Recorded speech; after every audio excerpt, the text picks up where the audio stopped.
I warn you, this chair sinks, so if you'd like a harder backed chair. I'm sure I'm just fine. Whoa, it does sink. You want a little... No, I'm fine. I'm fine, promise you.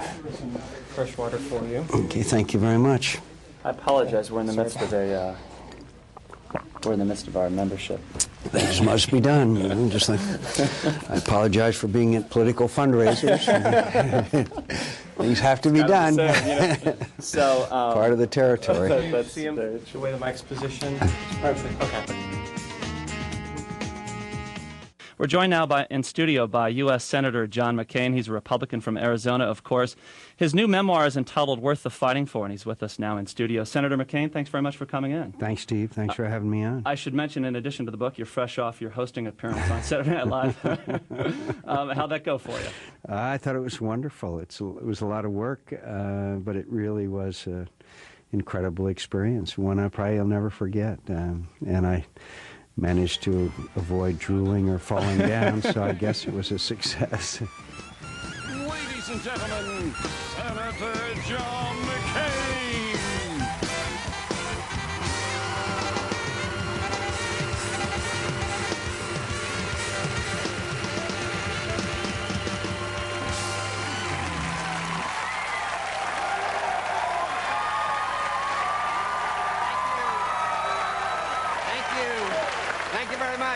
Thank you very much. I'm very happy to be here tonight. They tell me I'm the first sitting senator ever to host this show. They asked President Bush to do it, but apparently he doesn't like to work on weekends. A couple of years ago, you were out with a book that focused chiefly on your experience as a POW in Vietnam, Faith of Our Fathers. Why this book now?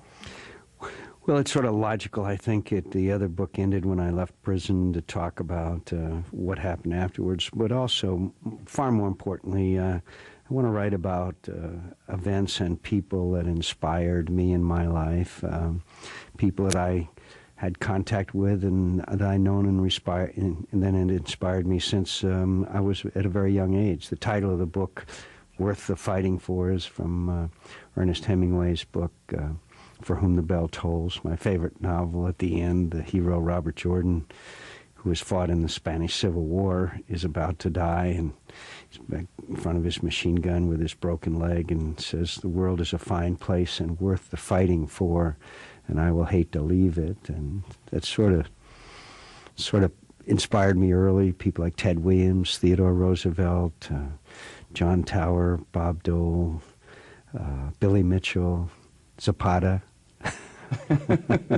That's played by Marlon Brando in your movie. Yeah, one of the great films that never got the acclaim that it deserved. John Steinbeck wrote the screenplay, by the way, to Viva Zapata, and Brando played it superbly. You mentioned Robert Jordan. In talking about him in the book, you mentioned that he's a hero for the 20th century, my century. I'm wondering who you think should be a hero as we enter this new century, the 21st.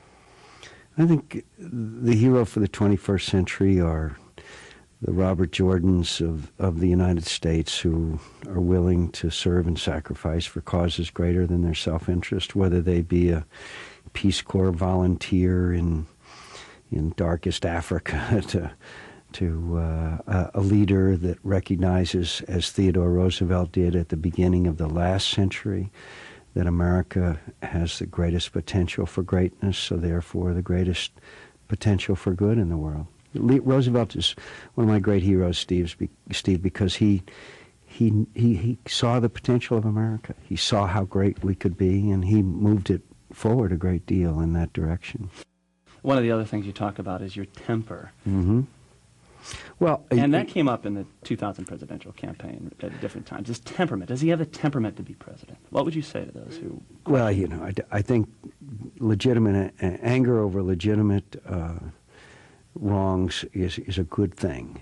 The question is, do you control that anger? Particularly early in my career, I lost control, and I would just be angry. But there's nothing wrong with being angry when you see elections bought by special interests. There's nothing being wrong when you well, nothing wrong with being angry when you see average citizens being shut out of their representation in Washington, D.C. And the day I stop getting angry about things like that is the day that I should go back to Phoenix and Sedona and relax.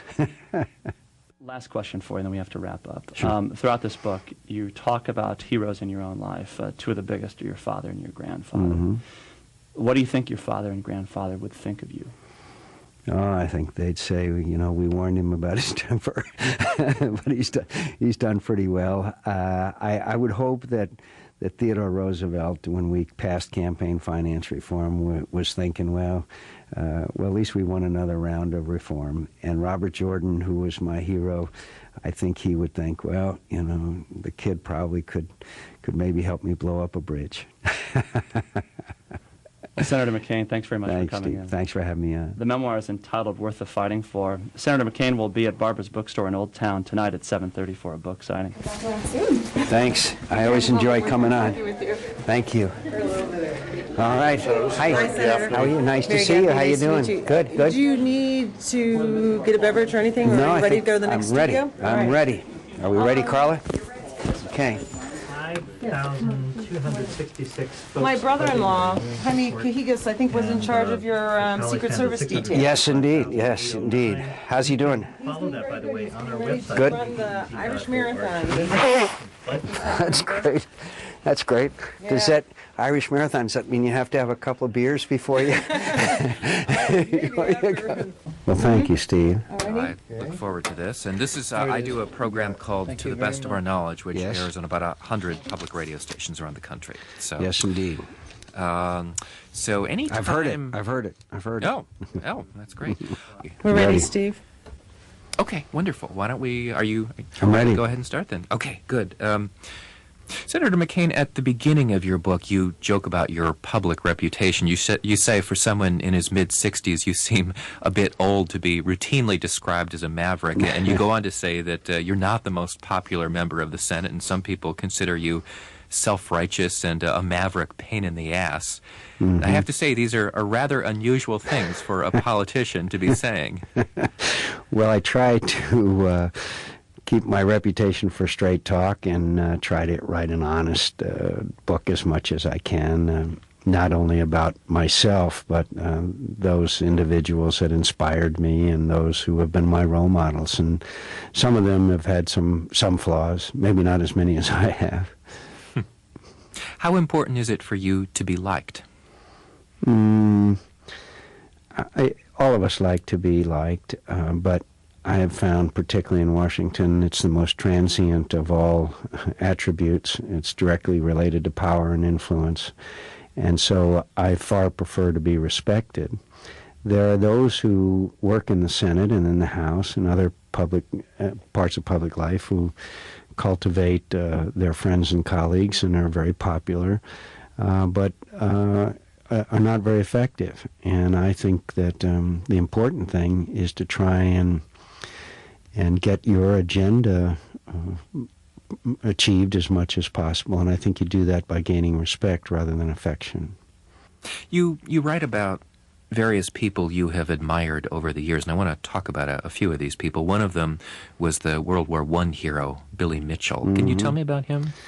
Billy Mitchell was a man who had a vision for the future of air power. Billy Mitchell was smiling broadly during the Afghan military operation because of the incredible impact that air power had in that conflict. He saw the potential of air power. He was its advocate and disciple, and he to the point where he ruined his military career in his advocacy. There's a famous story. They had some captured German ships off of in Norfolk, and they bombed and sank them. And Navy admirals had heart attacks all over the place, and he proved the efficacy of air power. But he was so strong and so strident that he was court-martialed and thrown out of the Army in disgrace because of his outspoken and unadulterated advocacy, which meant insulting his superiors.